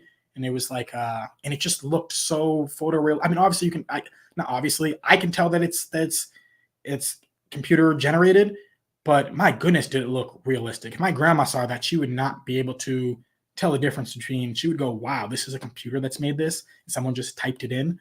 You know what's funny about it is anyone ever watched Westworld, like the movie, the older film, is one of the, I think they even talked about it in the TV show a little bit too, but it was like the hands is the hardest thing for them to make of these robots. And it's like, what? Over facial expressions and these things and that thing. But funny enough, when you look at like the computer generated photos of people and things like that, it's always the hands and fingers are all screwed up. So somehow Westworld got it right. I don't know how they did that. Guess I'm a certain millennial sports fan age that anytime I hear AI, I think Allen Iverson. Yeah. Allen Iverson was great. He was so much fun to watch as a kid. I don't watch anywhere near as much basketball, even though the Celtics are really good now. Yeah, I don't watch basketball as much, but that's cool. Yeah, I used to watch a lot of it back when he was playing. Keith S. says, Hilton points don't expire. You get the 5th night free on points. Hyatt is still better. Yeah, I prefer Hyatt. Listen, when it comes to like having the gold status that I've used a few times so far this year with Hilton, the free breakfast that I've gotten with the gold status from my American Express Platinum card has done well for me. So I'll say that, like, I haven't always stayed at the one thing I can say about Hilton is I haven't always stayed at the nicest of Hilton properties until more recently, like that Conrad I stayed in Osaka. That was nice. And what you can end up getting, granted, it would have been a decent amount of points if I used points, but I used the Fine Hotels and Resorts. But being able to get the free breakfast that you got there, the property, the staff was incredible. Like, Hilton is really good program. The thing that ends up coming down to Hilton, it's kind of like the same thing with IHG and same thing with Marriott, is even though these programs are great, how am I generating the points with them as compared to how I know how I get the points with Hyatt. So you can do the spend with if you have the Aspire card, you can rack up a decent amount of points for Hilton stays. But I think that most people would rather rack up transferable currencies. So if you'd rather rack up transferable currencies from spend, then the question comes down to how are you getting yourself the Hilton points? And the only other way I can think about getting the Hilton points is by buying them, which I don't like. I'm not into buying points, and I might even make a video about why it doesn't mathematically for a lot of programs to not buy points, especially for like airlines. But when it comes down to hotels like Marriott, IHG, it makes a lot of sense to buy points for these programs. You can get that 5th night free, IHG 4th night free. And so, but that's going to be the way you're going to be able to generate the points to be able to stay at these properties that you want to with Hilton and IHG. Because other than that, do you really want to earn Hilton points to be able to, instead of transferable currencies? So that's where the challenge ends up being, because I can rack up Chase Ultimate Reward points. If I go do some travel, I can use my my Chase Inc. preferred card, rack up some anytime I'm riding in an Uber, just get different ways of racking up Chase points. You can sign up for cards, be able to do it that way. But and then after I end up earning my Chase points, then I can be able to transfer over my Chase points to Hyatt, and I feel comfortable with doing that. I wonder how many people here who are saying that they love going with Hilton, staying at Hilton properties.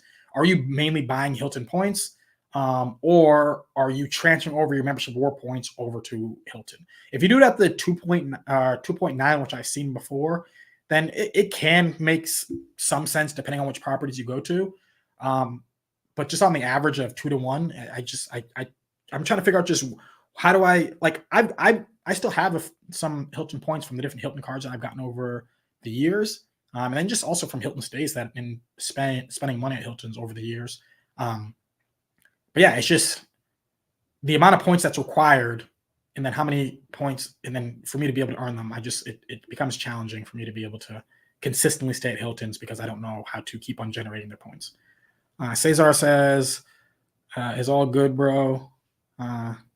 Target a different audience, and I'm hyper. No. I think your thing is great. Listen, I saw this is a while ago, but when you were on Anthony Venture, you had me laughing. I was laughing my butt off because you were talking so much smack about Hyatt, and I was like, it's like, as much as I talk nice about Hyatt, I don't work for them.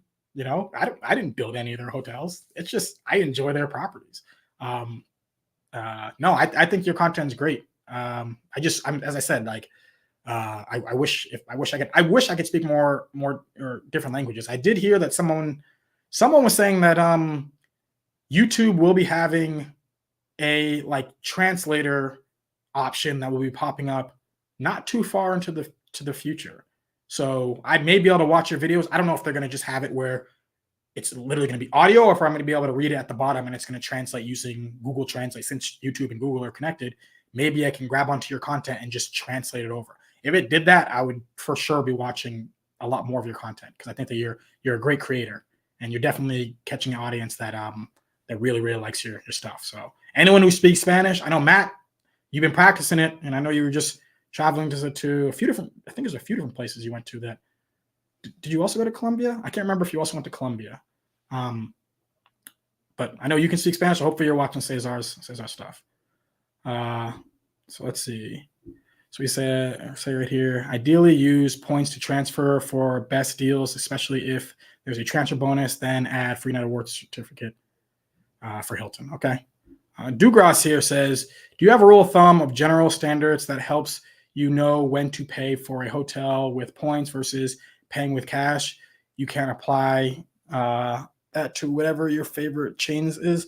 So yeah, I like, not every Hyatt hotel that I stay at, I use points. When I went to the San Fran, what is it called?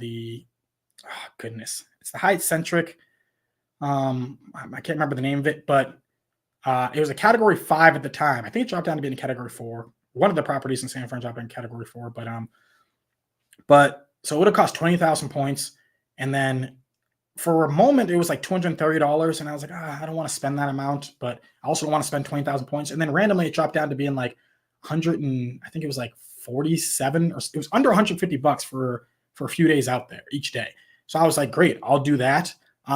Typically when it comes to Hyatt, I looked at getting myself 2 cents per point. There's been times where I've gotten a little bit under. I'm not exact with it. It really comes down to, and maybe I could do something where I would split it up, but I haven't done that yet. Like how much time I may be staying there. So like there's a property that I was looking at and I booked, and hopefully I end up checking it out later on this year, where I'm going to be there for like 6 days. And it's like, okay, if I pay cash, it's going to end up being like a couple of grand, which I just don't want to have to spend that amount. But the cents per point value, even though I am using a suite upgrade award certificate, so it brings the value significantly higher because the suite is like 3x the cost of the room. But the redeeming is somewhere closer to, I think it would end up being, it was somewhere near like 1.8 or 9 cents per point. For me, what I try to do is I don't go off of specifically what the points guy has. I have a base level value for all of my points, and I try to stick as much as I can with that base level value, saying at least this. But then when it comes to needing to get yourself the insane cents per point, that is a place where I'm not as big of a, hey, I got 30 cents per point on something. Even though like my ANA flight, I got it was somewhere in the 20 something cents per point. I forget exactly what it was. I feel like there was 27, and then back if you include it all together, it's still somewhere over 20 cents per point. But for me, what ended up being is that after a certain price point of how much something costs, to me, it becomes irrelevant because it's not something that I would ever, it's not even realistic for me to be spending. I'm not going to be spending $8,000 on a flight. So if it's $8,000 or $80,000, to me, I'm not going to book it quicker because it's $80,000. So it's more important to me that it's something that I want to do. And the way I like to look at a lot of times with points is that, especially for like flights, and I look at the different types of awards, like, okay, cool. Let's say it costs 50,000 points to fly over to Paris, which, it's how much it is at KLM. If I have 300,000 points, I don't think of it in my mind as going, hey, this is going to be able to give me $30,000 worth of value getting 10 cents per point. What I end up a lot of times doing is going, hey, I can get 3 round trips to Paris in business class. That's how a lot of times I look at it. because I know that the price, unless the business class flight is going to end up being, $1,700 round trip, which is very unlikely, then I'm probably not going to be paying out of pocket for something like that. So if you're looking at the round trip, or I guess maybe even close to 2,000, I would do something like something like that. But as it starts to get towards 4, 5,000, 7,000, then cents per point isn't going to be as to me it just becomes it stops mattering. But if we're talking about specifically, I think for how you wrote it, was it for hotels? Yeah. So Hilton, I look at, I say, give me at least a half of a cent per point. I probably have points with, or I do have, but it's like very little with like some of these other chains, because I just don't really stay at Marriott's like ever, or IHG's or Wyndham properties. But I just say to myself, yeah, Hilton, get me a like right around 0.6 cents per point. As I said, I don't always stay at like the nicest of Hilton hotels. So I know that's one thing that Luke does really, really well. From Luke Points and Miles, is he's like, okay, I have these Hilton points. This is a property I can't stay at. I need to stay at the best one out here so I can get the best value and have an experience that I couldn't imagine paying for. I agree to that to an extent, but like for me, like one of the things is like when I went out to Sydney, Australia, I had the opportunity to stay at either the Hyatt Regency in Sydney or the Park Hyatt in Sydney. Park Hyatt in Sydney is 40,000 points. Hyatt Regency in Sydney is category 4, is 15,000 points. So I'm looking at the two properties. I'm looking at the locations. I'm looking at where they're at. And at the time when I made the booking, I was like, the Park Hyatt doesn't seem like it's 2 times better than the Hyatt Regency. The Hyatt Regency seems perfectly fine. It's in a great location, Darling Harbor. I'm not sure why I would do this other than to say that I got to stay at the Park Hyatt in Sydney. And after I went there and got to see the Opera House and I did a tour of it, I was like, oh goodness, it would be really cool to wake up and see this in the morning. And yeah, it would have been something great. And the cents per point value would have ended up being better at that property. But I was like, man, it would have cost me a decent amount of points to stay there at a property that I was more of just kind of like, it looks all right. It is a Park Hyatt, but to me, it's just like, and then there's something like the Palazzo Manfredi, which is one that as I go see my brother and I go to Rome for a little bit, that one at the time of booking, I think the property was closer to like $700, or not seven, like it was right around $800. So I'm going to be getting exactly 2 cents per point. It's a category 8 hotel. It's about to leave Hyatt as part of Small Luxury Hotels of the World, but I booked it when it was still part of it. And after I go there, it's still going to be part of it. I'm going to elite nights and everything like that. But that's one where it's like, oh, the cents per point value isn't anywhere near as good as some of the other properties I stayed at. Heck, the Park Hyatt in Sydney had a higher price each day than the Palazzo Manfredi, but the Palazzo Manfredi looks so much cooler to me. This is a hotel that hopefully I can end up getting the room. If not, I may end up paying for a upgrade, but you can wake up and the Coliseum's just right outside your window. That to me is like, wow, this is incredible. I'm not going to pay $800, a night for this property. I want to stay there, so I'll use the points to be able to stay here. So it can end up being, I try to stick around 2 cents per point with Hyatt. I try to stick around 0.6 cents-ish per point with something like Hilton, but it depends really on how much I really want to stay at that property. And then when it comes to paying cash, usually I try not to, like, I don't think I've ever spent more than $300 a day at a hotel. And the ones that I've spent $300 on have, I believe, all been like weddings. So you go to a wedding and someone's getting at this, some boutique hotel and you're staying there. And there was a time where in Cape Cod, I went to a wedding and I stayed at some Hilton hotel. And the after party was at this the hotel that the wedding was at and everything like that. Or I guess it was like closer to it, but there was a few different hotels. I just stayed at this Hilton hotel trying to get myself a good deal. And I was at this after party and everyone was hanging out. And then I needed to leave. And it was, I don't know, 1 something in the morning. And there was no taxis, no Ubers, no lifts that you could get in Cape Cod at this time at night. So I'm over here like, what? So I couldn't. So I mean, this is kind of embarrassing, but I just had to fall asleep in the lobby of this hotel that I was not a part of because I was trying to, get myself good value for not spending all the money at that at that property because I think that one would have been like 400 something dollars a night. But now it's like, no, I'm staying every time I go to a wedding. I'm staying at the place where the wedding is. I just did that in February for a wedding I had in Massachusetts as well. Um, I do not want to deal with that anymore. I know. I'm sorry. I've been talking about this for a minute with Dugras's thing, but um, hopefully that answers some of it. So yeah, I try to do cash bookings. I look at the cents per point. Try to keep around 2 cents per point with Hyatt. Uh, but then as it starts to get past a certain amount of money and the amount of days, typically I don't want to be having to drop a couple grand on a 5-night stay at a hotel. Hopefully that answers that. Let's see. This is in Spanish. Do I have points? Use them because I don't have an abundance of cash. Yeah, I see what you're saying. Yeah. If you're hurting for cash, definitely use the points. It's interesting. Like Dugras, I really do like your channel a lot because I like your strategy of what you have, where you don't want to grab any of the money they use for your family's budget to use for your travel budget, and you go about it in I think a really good way of you still try to get yourself good value for your points, but at the same time you're like, how do I just use all of these things as my travel budget? That's really what my points are. Is my points are my travel budget, but there also is a point with the points where I'm like, I don't want to get terrible value for it. So I don't want to redeem my Hyatt points for a hotel that's going to cost $150 and spend 15,000 points. I just don't, because then I could just cash out the points and do it that way. And there's situations where that's happened where I'm just like, I just don't want to do it. I'll just pay $150. It's just how I can do that for if it's a 3-night stay, spend $450.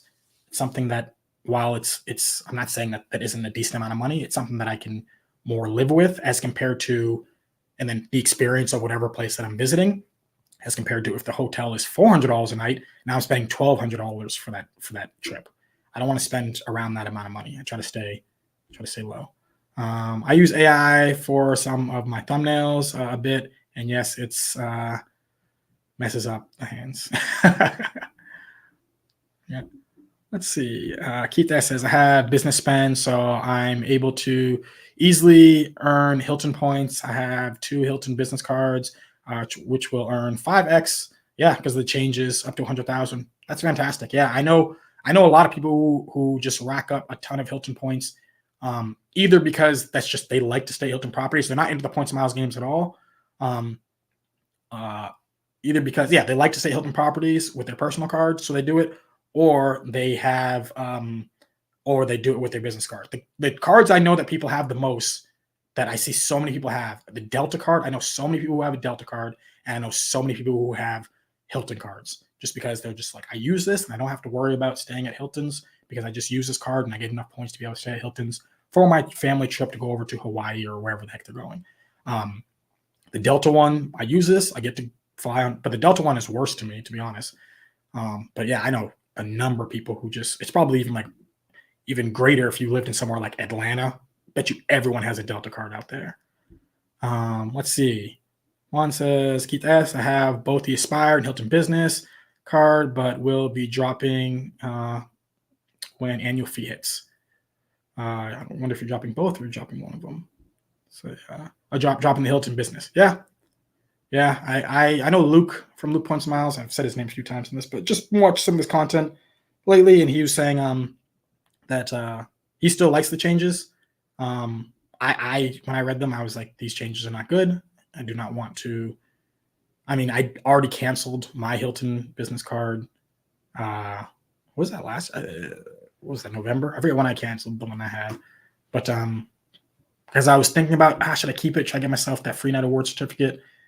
But then I canceled it, and now I'm happy because the fact that that's going to be gone, or I wouldn't have had it by, was it June or July? I would have never hit it by that time. So, yeah. Let's see. Cesar says, I don't have issue getting over 1 cent per point with Hilton. I generate a lot of Hilton points, but upgrading and downgrading our 6 Hilton cards. Yes. Yeah, there's that. Referrals. Yep. And if I'm assuming I can find a 1 cent per point, and there's a 30% transfer bonus, I might transfer. Okay, yeah. Yeah, with Hilton, I've gotten some referrals with Hilton. I also I know exactly what you're talking about. You know what's crazy? It's like you can get, and then also on top of that with Hilton, I don't know if you tried it, Cesar, but with the Hilton personal card, the no annual fee, you can call them and go, I'm thinking about canceling this, and they may give you a retention offer. Try it. Okay. It's like it's the Hilton cards. There are different ways to generate. You're right. As I think about it, because there is the upgrade path. You could upgrade. You could have yourself 2 Hilton Surpasses. You could have yourself multiple Hilton Aspires. So yes, there are different tricks that you can use for Hilton. As I'm now starting to think about it, as you just brought up those points, you're 100% right. There is referrals. There's a number of different things. I guess I'm just thinking about it as, no, you're right. You're 100% right. I'll leave it at that. I do max all the Amex referrals to get the Chase and the other referrals. Okay, cool. Yeah. Don't think the Visa MasterCard proposal segment will kill rewards, but do you think it will devalue rewards over time since the fees will be capped and slightly decreased? No, over time, maybe. I guess I think in the short term, I don't think it's going to really make as much of a difference. Brian Kelly, the actual points guy, I don't think he works for them anymore. I don't know if he does. But he was the person who created the points guy. I listened to him talk about it, and he was saying that this thing that's been going on with them has been going on for years. It's been going on for like a decade, where they've been trying to come up with a settlement. Because the reality is that the Walmart isn't going to lower their prices if all of a sudden there's no fees. They're going to leave the price exactly the same. They're just going to make a increase in how much they're making. That's just how it's capitalism. It's how it works. I think what's been happening, I think that the reason why Visa and MasterCard ended up doing this was because they already have that senator who's on their butt about, just trying to make it essentially become like debit cards. So they're just like, you know what? Let's show them that we're able to figure this out, come up with a settlement, do different things, and show them that we are willing to work with people and not just trying to be overly greedy. I think they thought about it as like how to work out best long term. I think that they think long term is going to be best. But yeah, Brian Kelly, who is a lot smarter than me in this game, hearing him talk about it, hearing the points that he said, check him out on Instagram. He seemed to not be even remotely concerned about it. So let's see. I could just throw money on Hilton cards and not do the math. 5x points on everything is nice. My 2 cards will get me 1 million points a year if I put the full spend on it, but I have a business spend. Yes. Yeah, I know people who were doing exactly what you're describing, Keith S. That's how they can just stay at Hilton. That's how they stay at Hilton's every time they go on their family vacation. So it works out really, really well. Yeah. And if you don't want to have to do the math, I guess it just comes down to what are you looking to do? Everyone's kind of like different in this game. As I was saying earlier, Degrassi has his way of making sure the family budget for just living expenses and everything like that doesn't have to get jeopardized from the travels that they want to do as a family. So he's using points and miles to cover those expenses. So for him, it's not as important as how many cents per point. It's more important about, I don't want to spend any of the money that the family is using for our family to grow and not have to have any issues there. So you can be at that place, and then you can be at the place where it's like, hey, listen, I just don't want to have to worry about Hilton hotel stays and things like that. And if you're in that place, you just get yourself the Hilton cards, rack up a lot of Hilton points. It can make a ton of sense for that. But if you are looking to doing other things, if you want to fly in business class, fly internationally, if you want to do these type of things, then the best way to be able to do that is going to be transferable currencies. So that's when it comes down to, if you want to do these flights, then it's going to be more ideal to get yourself something like a American Express Gold card. Use the American Express Gold card, rack up a bunch of points, In all of those places, you can get yourself 4x back on dining, 4x back on groceries. If you wanted to, you could transfer over to Hilton, have that ability. But I just was editing last night a video where I was like, the reality is that most people, we understand it because we are deeper into the points and miles game. Whether even if you're just someone who, if you're just watching this video, you're deeper to a degree, unless you're my grandma watching it, in the points and miles game. But the reality is that the majority of people don't even realize that transferring points is even an option. As soon as you realize that transferring points are even an option, that's when it starts to go, okay, why am I using this card to rack up these points? Is it going to be more valuable than me earning points with these other programs? So what if you happen to have, now granted, if you spend $200,000, it won't work out this way, but if you happen to have the Blue Business Plus card with American Express, you get 2x back on all of your purchases. You get up to $50,000. You get, with that, you can earn yourself 100,000 American Express points. You could transfer over to Hilton if you wanted to at a 2, at maybe even like a higher than that, ends up going at 2.5 ratio, where you end up getting yourself 250,000 Hilton honors points right there. So now you have that as an option. Or if you're like, you know what, I want to fly over to Paris. Now you have 100,000 membership reward points that you could do as a round trip in business class over to Paris. It's just having the ability to do other things. It doesn't need to even be like the craziest cent per point or craziest type of confusing redemptions of if you're using whatever programs. If you're trying to use Virgin Atlantic to fly on ANA and you have to call them and you don't even need to get even to that level. Just doing something that's as basic as just transferring over to a program that seeing the availability, and then booking it right there with that exact program. Just having those as an option is something that I would prefer. And the reason why, I don't put a ton of spend on my hotel cards. If you stay at a Hilton, 100% do it with staying at Hilton. I don't know if you're with your work spend, if you're traveling and staying at Hiltons as well. But when I go stay at Hyatt, I use my Hyatt credit card. I could earn 3x back at that Hyatt with my Chase Ink Preferred card, or I can get 4x back with Hyatt, and most of my Chase points already transfer to Hyatt, so I'd rather just get the 4x back. But no, there's I don't think that it's wrong you saying what you do, and it can work out really well, I think, for a lot of people. But it just comes down to what things are you trying to do with the points. If the thing you're trying to do with the point is stay at hotels, or stay at Hilton hotels, you're doing the perfect thing. 1 million Hilton points throughout the year. That's fantastic. That's incredible. You're going to be able to stay at just so many great properties, have so many awesome vacations. So there's nothing wrong with that. But if all of a sudden you're like, okay, well, where are you traveling to? Are you traveling to Hawaii? How are you getting to Hawaii? You're going to pay cash to get there. Now there starts to be stuff where expenses begin to, arise. Do you not want to sit in a tight economy? Where are you flying from? You're flying from Dallas. That's going to be a 9-hour flight over to Hawaii.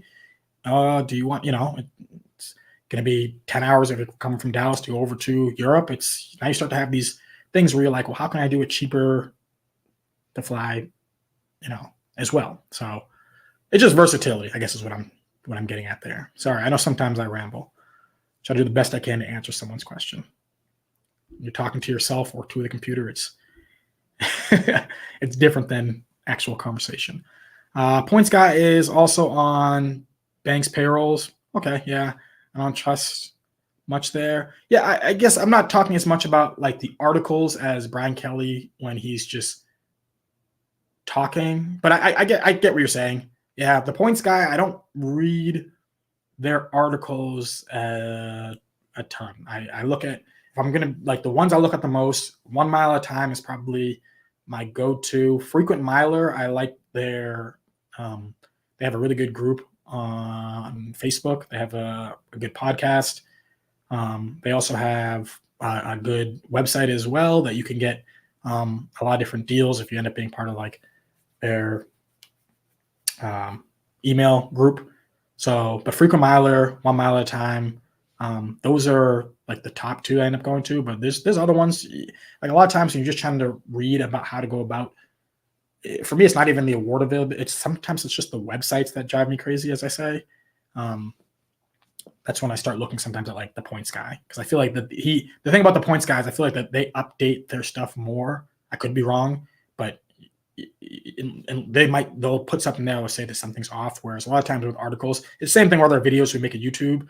Yeah, I have a video that came out that says you can get the American Express gold card for 40,000 points years ago, and it's like, yeah, it's not relevant anymore. So I do think that there's like updates on the points guide more. But I understand what you're saying, Chad, that yeah, they could be.